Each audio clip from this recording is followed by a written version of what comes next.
The following is a hockey podcast out of Vancouver and Surrey, British Columbia. It'll only consist of a lot of puck talk and even more BS, or in actual words, banter and satire. Enjoy, and as always, go Canucks go. Okay, is it Aleksander or is it Sasha? And can Elias be the next Barkov? Does that make a sense, Trevor? Am I making sense here? Nothing makes sense as a Canucks fan. Nothing. Okay.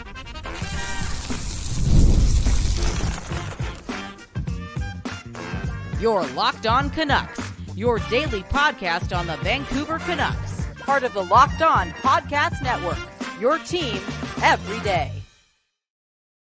Hey, welcome to another episode of Locked On Canucks. My name is Trevor Beggs, co-host of Locked On Canucks and also a Canucks writer since 2013, way back just shortly after the first smartphone riot, okay?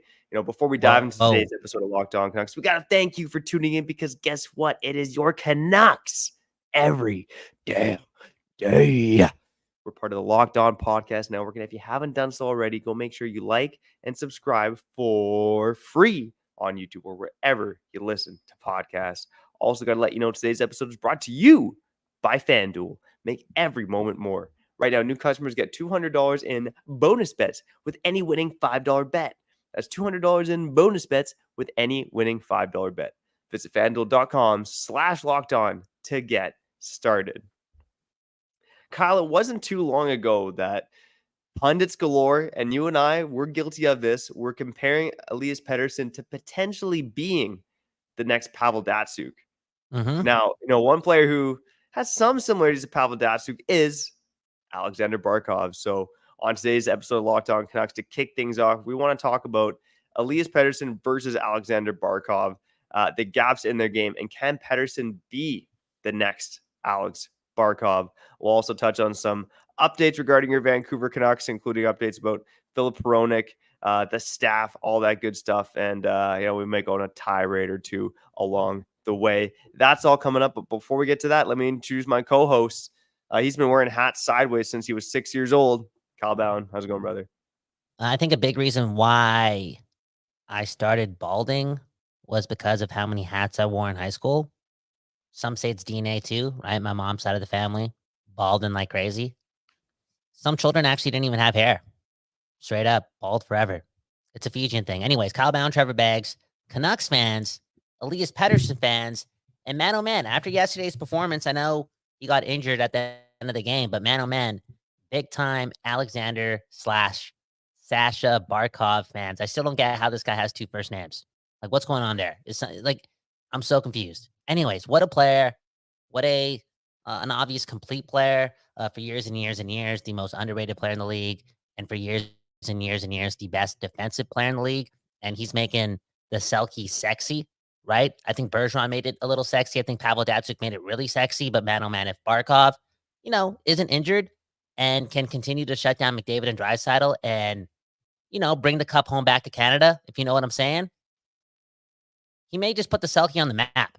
AKA, he may do this. Are we going to see Selke winners win the Hart Trophy?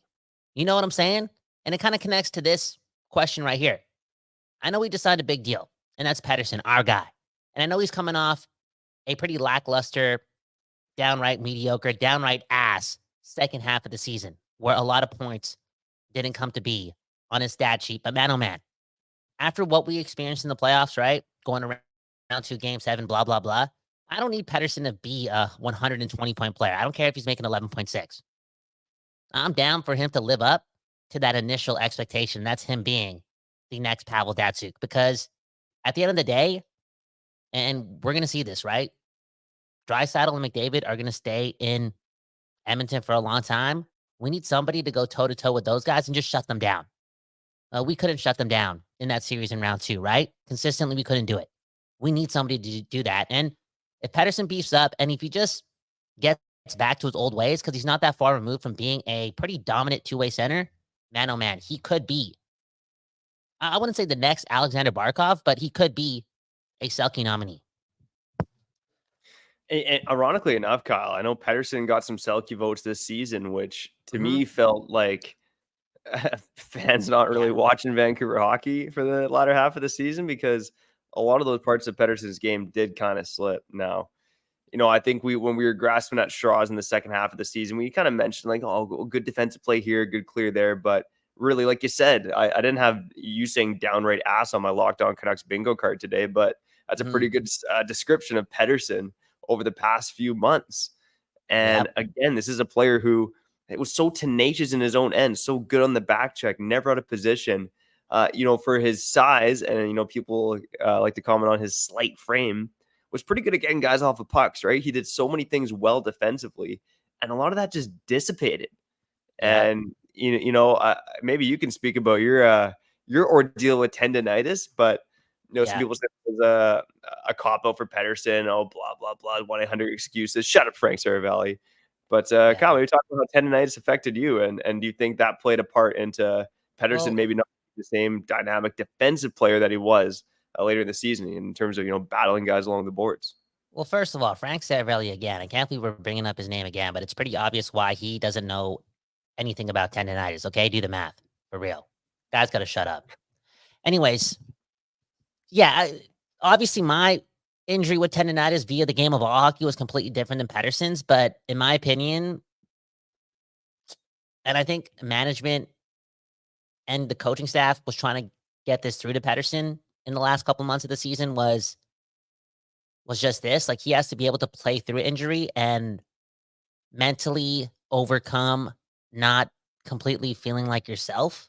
You know what I'm saying? Because I feel as if as soon as he got tendonitis, he just became unconfident. And it's not like he tore his ACL. You know what I'm saying? There's a reason why the Canucks allowed him to continue to play, because I'm assuming a lot of guys play with similar injuries. So mentally, he checked out. He wasn't confident. He wasn't able to play to his ability because he already told himself that wasn't possible to do so because the injury was in his head, not only just in his knee. You know what I'm saying? So again, we can go ahead and talk about the diagnosis and the process of dealing with tendonitis, but at the end of the day, you're an NHL player. You're one of the best players in the league, and he just needs to, believe that he can get through it. Because to be a guy like Barkov, there has to be this innate level of compete. And let's be honest, and let's be real, that wasn't the case with Pettersson down the stretch. And if you look at his years prior to this one, for the majority of his time in the NHL, that guy's competitive nature was second to none on the team. His ability to win battles, get back on the back check, it was very clear that it was there. And because of those two things, not his skill set, not the points, not all that jazz, but because of those two things, again, him being a very hard worker and his defensive ability being at the top of the list when it came to all the forwards on this team, that was why we were talking about this guy being the captain, because he had those competitive advantages with him. And we saw that disappear in the second half of the season. He lost his confidence, man. That tendonitis might as well been a concussion, if you know what I'm saying, because it played into his mind. It's unreal, but he's got to get harder. You know what I'm saying? Boing. Yeah, you're definitely right. Now, I do think when I look at these two players in terms of, what can Pettersson learn from Barkov, the issue I have with it is that they're inherently going to defend differently, right? I think Pettersson's got to use his positional awareness a bit more, like in terms of how Quinn Hughes kind of overcomes his size by being really positionally sound. Because Pettersson, at the end of the day, he's not Barkov. He's not 6'3", 215 pounds. Pettersson is 6'2", 190 pounds, right? So he inherently has to defend a bit differently. Now, one thing, and I want to mention a couple of things here when I look at Barkov versus Pettersson. First and foremost, if you want, I'm going to flip to the offensive side of the puck for a second. Barkov over the past 3 seasons when he's been on the ice has actually been a better shot generation and chance generation creator than Elias Pettersson, which is saying something considering that Pettersson is, one of the best in the game at doing that. But Barkov is really, really good at setting up teammates and, tilting the ice when he is in fact on the ice. Now, another thing with Barkov, though, is that, you look at this season, he's had Sam Renner as his running mate, Carter Verhaeghe in past seasons where, Pettersson and Kuzmenko had some good chemistry this year, but what have we seen really since, all of this season, right? Pettersson didn't really have a solid running mate, and no offense to Nils Höglander, but he's not 57 goal scorer in Sam Reinhart, right? So, Mhm. Pettersson does need more help. And I know we're going to spend certainly a chunk of these next couple weeks talking about top 6 options for your Vancouver Canucks. But the other big difference in the game that I see between the two of them is that Barkov is a trusted and elite penalty killer for the Florida Panthers. Barkov Oh, has yeah. averaged, in the regular season and playoffs, around 2 minutes a game on the penalty kill.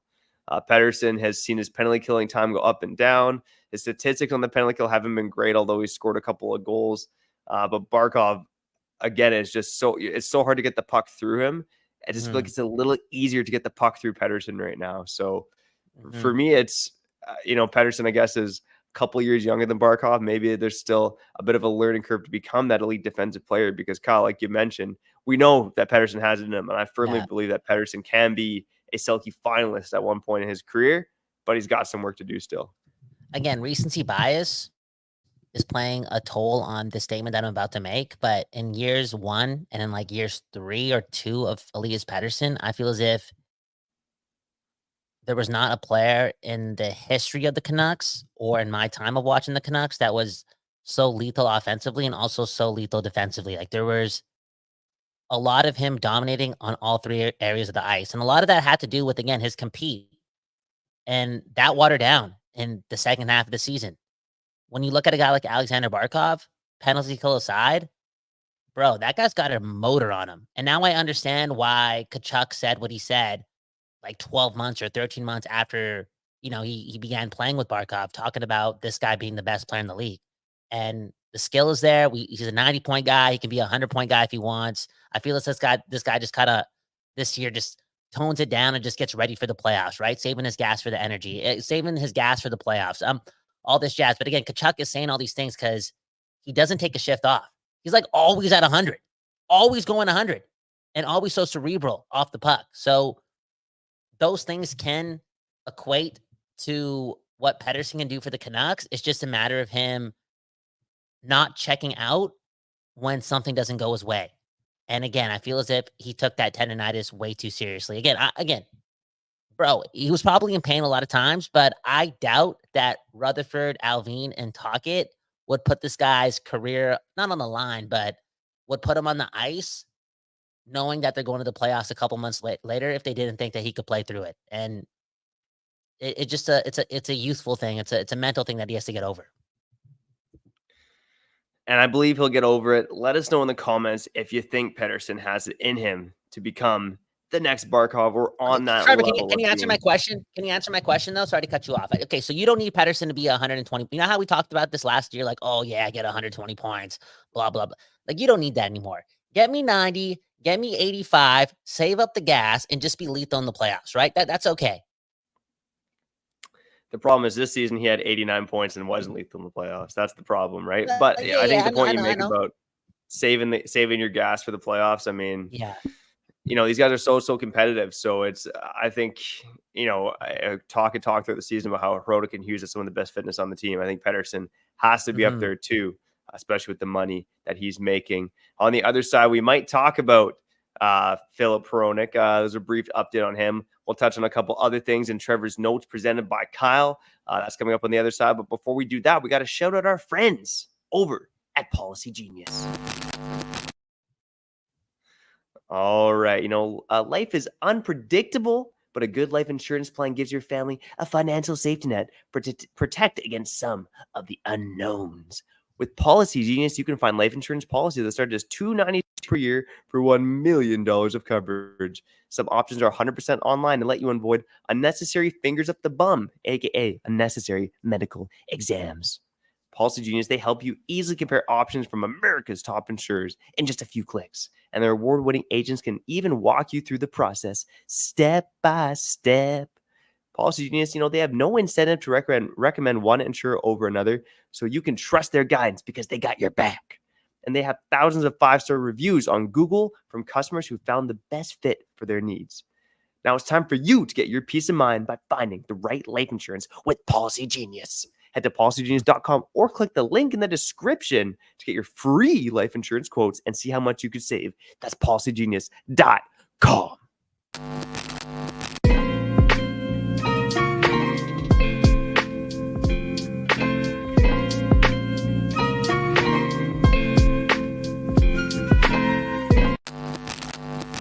People, we back doing this, and that's talking about your Vancouver Canucks. Hit the like button and subscribe to the show if you're new to the show. On that note, one love to, all of you for getting us to 2K subscribers, for real. One love to Andrew, one love to Callum Sandu, one love to G. Ellis, one love to Ryan. I'm forgetting some people. One love to Mr. Whale, one love to Captain Sailor, right? One love to AC Slayer, one love to the team. For real, you're making our dreams come true. And again, a like goes a long way. But at the end of the day, just being here and just supporting us and just cheering on for the Canucks. And you know what? We're all brothers, man. We're all brothers and sisters. That's what I learned through this experience and our road to 2K. One love to all you for, again, making Begsy and Bowen's life a lot better. Just the truth. Straight up. And, again, we're nothing without the fans, but Kyle, I'm nothing without you, buddy. You really carry this show, and that's why we got this segment called Trevor's Notes presented by Kyle.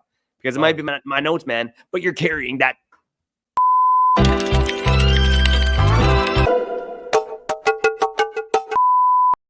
Okay. Trevor's Notes brought to you by Kyle Bowen, a.k.a. the Hindu Elliot Friedman. I want to take that back. You know how I said that last week? I'm the Hindu Elliot Friedman. I'm not going to call Elliot Friedman a snake. He's done a lot for this thing called my life, but there's some dark energy in that guy, okay? So I'm not going to be that guy. I will call myself the Hindu someone else down the road when I find a comparison. Anyways, let's get to Trevor's Notes. Again, brought to you by me. And I'm going to start off with this one. I think it's really important, okay? Even though it is not telling that much, I just love the topic. And that's Philip Hronek and his agent saying that Hronek loves Vancouver. Ooh. Does he love it enough to take a 3-year contract at $6 million, Kyle? Damn. No, man, I know. Not going to happen. Okay. Hronek.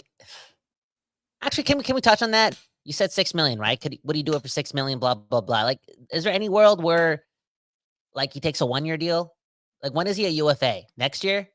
Like, yeah. Is there any world where he does that? I would say the odds are slim to none because he's arbitration eligible and has a good case. But theoretically, the Canucks could qualify him. He could accept his qualifying offer, and he could play on a 1-year deal, paying him $5.5 million. Okay, qualifying offer, arbitration. What's he gonna get? What's he gonna get on a 1-year deal, bro? I know he has the points in the final box sheet or the stat sheet to maybe make a case, but if they're bringing out the stat sheet in this lawyer meeting with an arbitrator, I'm bringing out the other stat sheet and showing the lawyer what this guy did in the last 50 games of the year. Isn't that going to hurt his case? Isn't that going to get him closer to $6 million, not $7 million? Am I right on that? No, I think that's a biased Canuck fan point of view. Like, if you look at this he played with Quinn Hughes the whole year, dude. If you have less than 10 points in your last 50 games playing with Quinn Hughes, yeah, you're not that great, buddy. Chill out. Again, I agree with you, but it's also a biased Canuck fan point of view. And an arbitrator who knows nothing about hockey is going to see this guy's one of the best right shot defensemen in hockey in terms of the points he puts up, in terms of the minutes he's played. Come on. Right? That's what's going to matter to an arbitrator who isn't a Canucks fan and doesn't really watch hockey. This guy's got a really strong case for, pushing $7 million a season, maybe even 7.5 on a long-term deal. I mean, that's just, the cold hard facts about it, right? And I don't think you or I really want to pay that. That's why I would much rather see Hronek at this point sign a shorter term deal.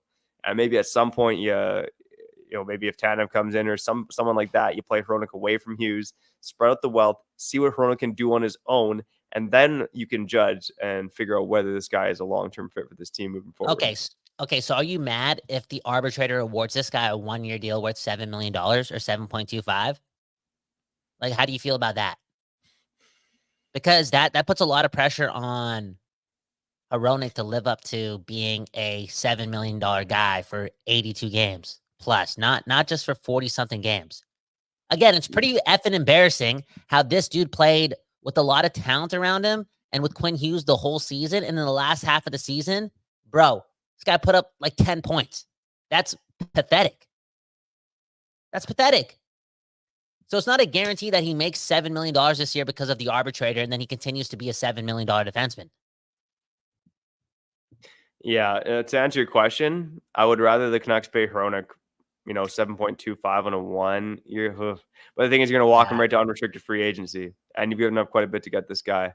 I think the Yeah, best I course know. is to go with like a 3-year deal at hopefully sub 7 million. I think that's the best case Yeah, scenario for the Canucks right now. yeah. No, that makes a lot of sense. And I know I was going off on Hronek there. I- It just it boggles my mind how this guy thinks he's that guy, but at the same time, him being that guy did help the Canucks make significant strides this year. Like I'm not gonna ignore that fact, like a lot of people are doing, right? Because a lot of people are like, "Oh, we could replace him with Tanev. Oh, we could replace him with Scott Walker." It's like, dude, Hronek did his thing. Trevor brought it up many times. Like his compete when he wasn't putting up points, him exiting the zone in the playoffs and winning board battles. Like you didn't really see a lot of Hronek turnovers. You know what I'm saying? You didn't. And a big reason why Quinn Hughes, and if you look at the fancy stats, one of the best defensive defensemen in the playoffs this year. I mean, again, that's what the numbers are telling me. A big reason why he was able to be that guy is because he trusts who he has behind him, and that's Philip Hronek. So Yeah. it's gonna be compelling. Yeah. I completely agree. Yeah. Okay, let's get to the next note. Patrick Alvin, the runner-up for GM of the year. And here are my feelings towards this. I got no feelings. Who gives a beep? Okay. Who gives a beep? I'm not 14 years old. Again, when I wanted every single Canucks player and management person to win awards and all that jazz. I don't care that Alvin was the runner-up to Jim Neal, which kind of doesn't make sense because Alvin put a lot of work in, okay, in the offseason last year. All these one-year deals, all these swings, all these trades, the trades he didn't make, the trades in the season.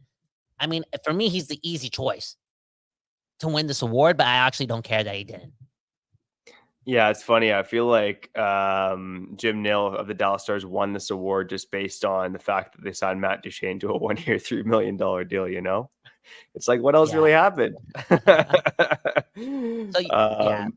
So, yeah. I don't know. I think, again, good for Alvin. And for me, it's just nice to see a Canucks general manager in that conversation, How Mhm. long did we go with Jim Benning being a bottom 3 general manager in the NHL?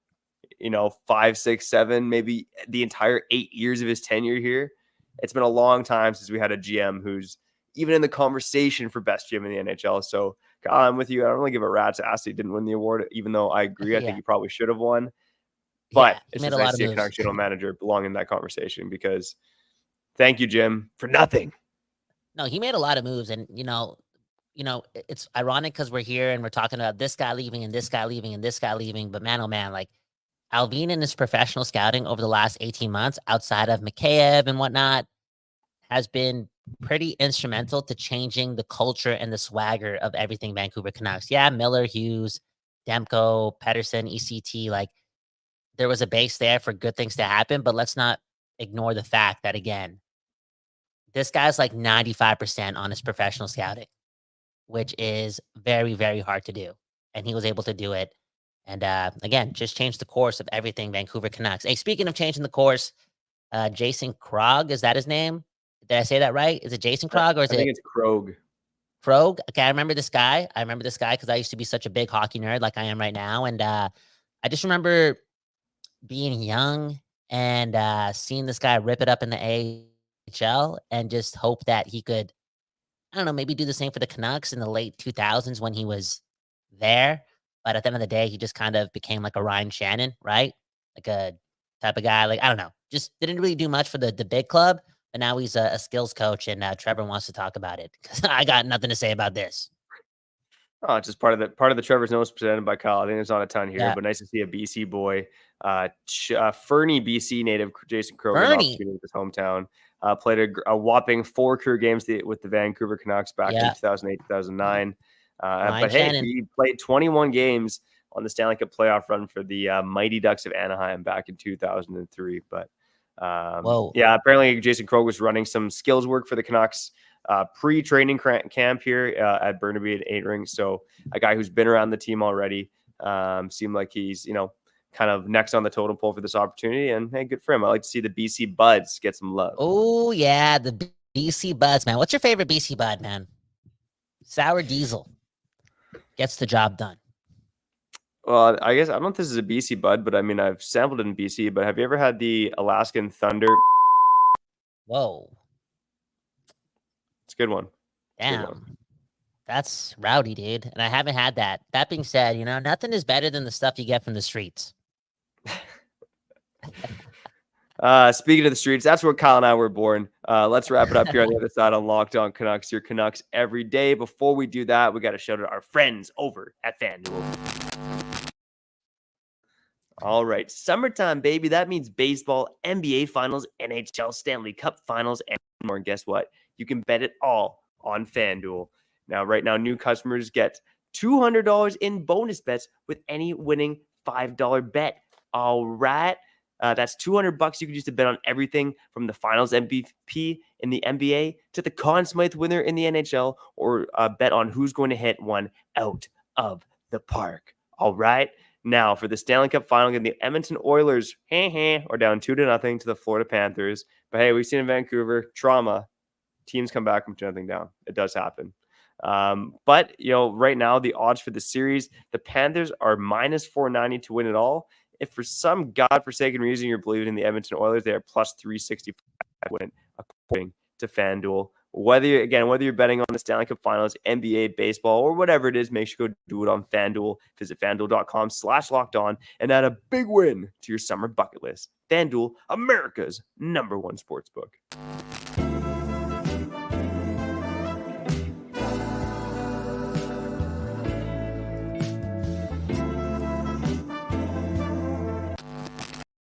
People, we back doing this, and that's talking about your Vancouver Canucks. My name is Kyle Bowen, and that right there is Trevor Beggs. One love to the Don't Dose Art Lab for giving us the space to do this, and that's give you that West Coast bias every day. Hit the like button. It really does help us out a lot.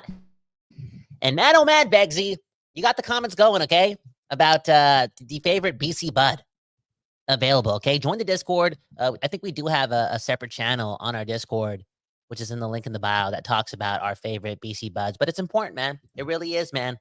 Here's my advice to people. I know there's stores everywhere to buy the BC Bud. Don't buy the cheap ish, okay? You know what? Go sell some bottles. Get your money up a little, because you don't want to be inhaling cheap stuff. You know what I'm saying? You might as well smoke a vape. You get what I'm saying, bro? Stuff's going right to your brain, baby. Get that clean stuff. Get that BC Bud. Get that Pineapple Express. Beggs, you got anything to say to that, or am I just going on a ramble? You're going on a ramble a little bit. I see what you're saying. As we get older, I think, you want to eat some better food, drink some better drinks, smoke some better green, all that good stuff. But hey, speaking of the money, I got a little ballad here, and it's for me. Okay. I'm going back on one of the takes that we had earlier here, but let me touch on it quickly with Beggsy's ballad, and then Kai can tell me what you think.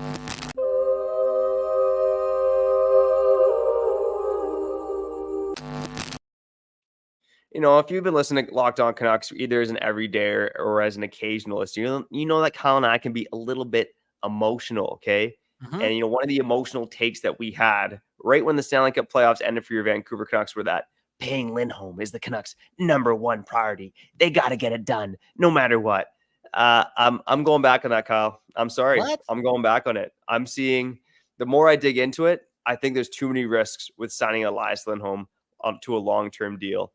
7 times 7 is what's been floated out there. Elias Lindholm probably doesn't even want that. I think we all know at this point he's probably walking. But in terms of our take at the time, I think you'd love to have that center depth down the middle of Miller, Pettersson, Lindholm. But it doesn't make sense to sign this guy to 7 times 7 or more than that. This is a guy who had, 5 even strength goals this season. A guy who, aside from 1 year where he scored 40 goals, hasn't been a solid offensive producer. He's 29 years old. Go let the Boston Bruins give this guy $9 million a season and let them be mired in mediocrity for the next 8 years. I like Elias Lindholm a lot. I love what he brought to Vancouver during the playoffs, but at $7+ million a season, I'm out. Okay, Trevor, but you're watching the Stanley Cup Finals and you're seeing what I don't want to call Lindholm an aggressive center, but you see what like a big durable center can do and how much impact that person can have on the success of your team. And I heard this on Halford and Bruff this morning, right? They talked about that. Like guys like Lindholm, when you're watching the Stanley Cup Finals, you get it. You get why these guys are going to get paid a lot. And then you bring up, I got to bring up this as well, right? And this is something that Don Taylor brought up yesterday. And it made me think a little. And maybe we got to talk about this week, okay? Maybe this is what we do after we sign Lindholm to an extension that I guess 50% of the nation doesn't want.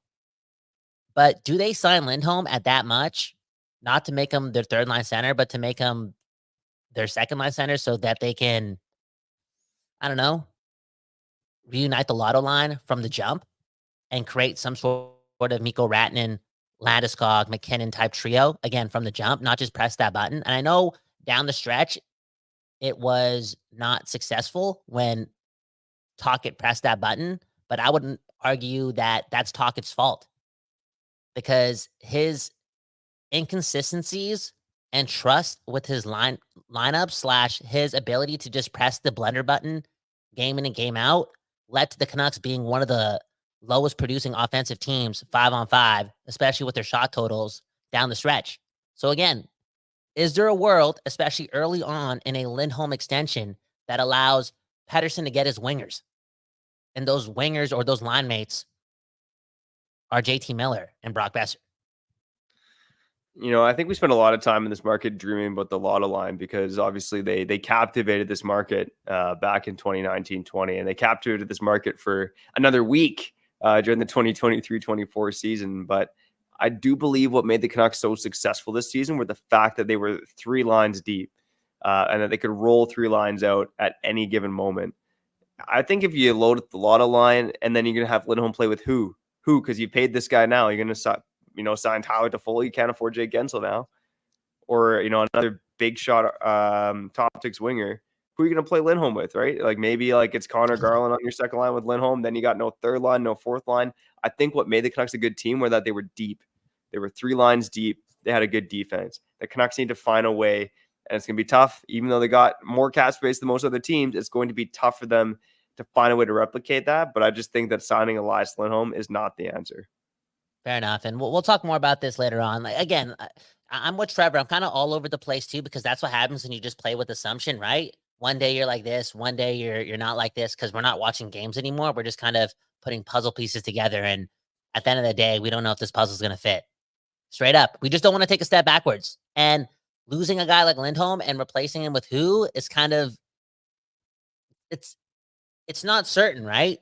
That, again, we'll push forward if that's the case. Anyways, we'll talk more about this later. I got to go, okay? We'll get to some comments just quickly. Again, we're seeing some love in the comments about us getting to 2K. That's love right there, man. We're family over here, man. We're trying to get better and better just for you guys. It's going to be a fun off season, okay? Because we're here every day. We're talking that ish. We're having fun, and we're going to sprinkle in some Canucks conversation along the way. Japan calling me the next Rick Dollywall. Does that mean that Trevor Beggs is the next Don Taylor? And are you seeing something pretty special here? Are we the farm team for Donnie and Dally? Sign us out, Trevor. Let's go. Shout out to the everydayers, occasional listeners, the first-time listeners, the new subscribers, and those of you who join us on the live show on YouTube. Hey, guess what? It doesn't really matter when you're listening, where you're listening. We just appreciate you for tuning in to Locked On Canucks, because you know why?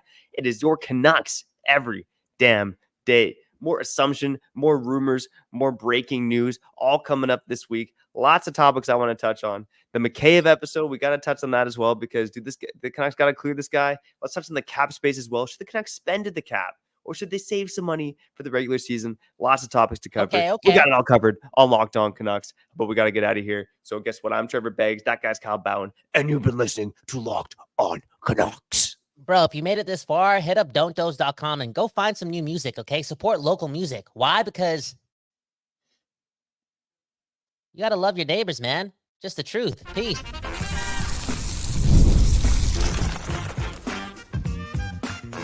You're Locked On Canucks, your daily podcast on the Vancouver Canucks, part of the Locked On Podcast Network, your team every day.